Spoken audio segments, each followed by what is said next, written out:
Good morning students. कल हमने Nernst equation की थी, आज हम उसके आगे का थोड़ा सा टॉपिक पढ़ेंगे।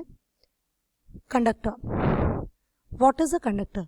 The substance which allow the electric current to pass through them in solid as well as in liquid state, हम कह सकते हैं, उनको कंडक्टर कहते हैं। हमने इससे पिछले वाले चैप्टर में भी ये पार्ट पढ़ा था कंडक्टर के बारे में कि the substance which allow the electric current to pass through them it in solid state as itself do not decompose. वो अपने आप डिकम्पोज नहीं होगा लेकिन करंट पास हो जाएगा, that is known as conductor. In the same manner the next definition is electrolyte. आपको पता है इलेक्ट्रोलाइट क्या होती है कि जब हम किसी सब्सटेंस को उसकी एक्वस या मोल्टन स्टेट में कन्वर्ट करते हैं तो दैट इज इलेक्ट्रोलाइट। वो अगर अलाउ करती है इलेक्ट्रिक करंट को पास थ्रू देम तो वो डिकम्पोज होती है अपने आयंस में। दिस इज द बेसिक, ये बेसिक है इसका कि ये क्या करेगी, अपने आयंस में टूट जाएगी और इसलिए उसका डिकम्पोजिशन होने की वजह से उसका जो अपना एक फॉर्मूला, जैसे हम कहते हैं, जैसे इलेक्ट्रोलाइट हमने ली, सपोज करो आपने पोटेशियम क्लोराइड ले लिया। पोटेशियम क्लोराइड क्या है? KCl है। KCl जब तक सॉलिड में है, जब तक सॉलिड है, ओके लेकिन जैसे ही आप उसको वाटर में डिसॉल्व करेंगे वो K positive and Cl negative में टूटेगा। तो वही है कि एक्वस या मोल्टन स्टेट जो होगी किसी भी सब्सटेंस की, जो इलेक्ट्रिक करंट को अलाउ करेगी अपने से पास होने के लिए और सेल्फ डिकम्पोज हो जाएगी आयंस में, उस नोन एज इलेक्ट्रोलाइट। इलेक्ट्रोलाइट दो तरह की होती हैं, strong and weak electrolyte. Now strong electrolytes. Strong electrolytes क्या है? An electrolyte which completely dissociate into its ions in aqueous solution is known as a strong electrolyte. Solution में भी हमने पढ़ा था। अब आप देख सकते हैं यहाँ पे strong electrolyte कौन कौन सी हैं।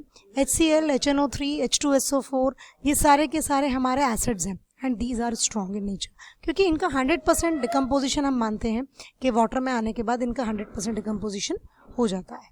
स्ट्रॉन्ग बेस NaOH, KOH, ये हमारे स्ट्रॉन्ग बेस हैं, ऑलमोस्ट 100% डिकम्पोजिशन हम इनका मानते हैं। Strong salt. अब स्ट्रॉन्ग सॉल्ट में हमने दो एग्जाम्पल लिए हैं।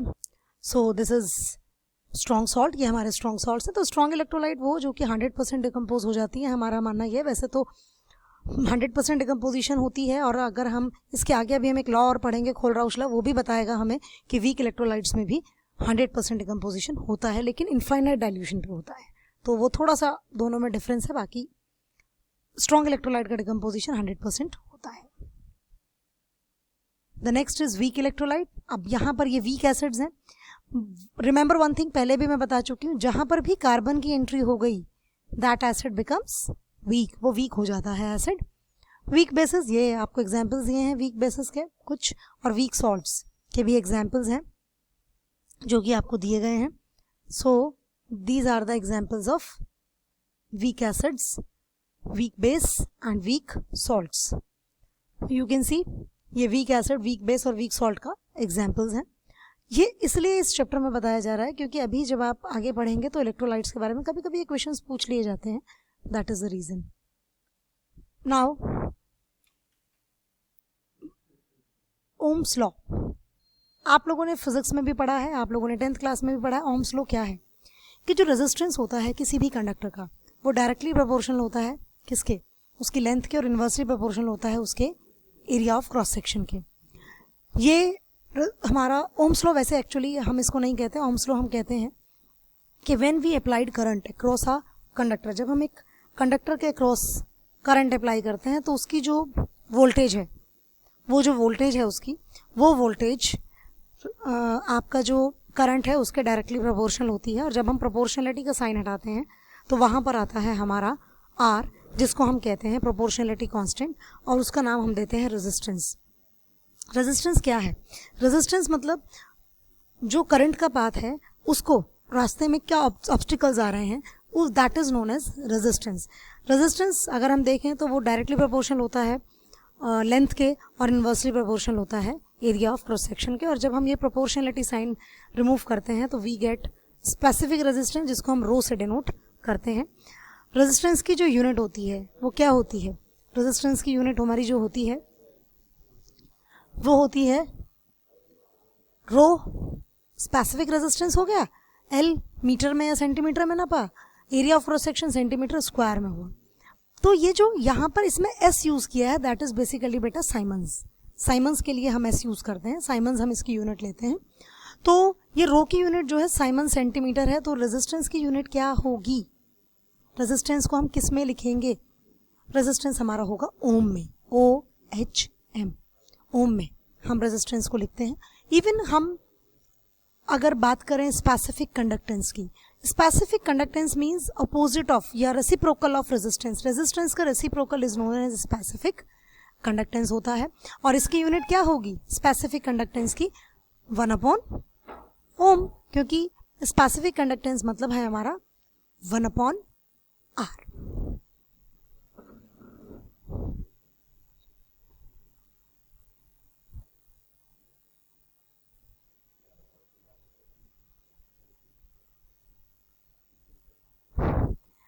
This is wrongly mentioned here. It is not 1/rho, it is 1/R. This is 1/R. Yes, ये यहाँ पर गलत लिखा गया है, इसको करेक्ट कीजिएगा। Specific conductance is reciprocal of resistance. Specific conductance जो होता है आपका, जो कंडक्टेंस होगा that is reciprocal of resistance, और जो स्पेसिफिक कंडक्टेंस होगा that is opposite of row.